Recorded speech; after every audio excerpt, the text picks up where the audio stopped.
Hello friends, तो आज इस वीडियो में हम बात करेंगे आयरन मैग्नीफायर स्टैंड के बारे में।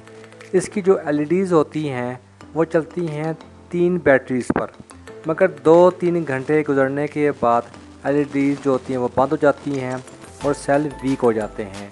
तो इसका एक ही सलूशन है, इसको हम चलाया जाए मोबाइल चार्जर पर, मगर मोबाइल चार्जर देता है 5 वोल्ट और इसको ज़रूरत होती है 3.3 वोल्ट की।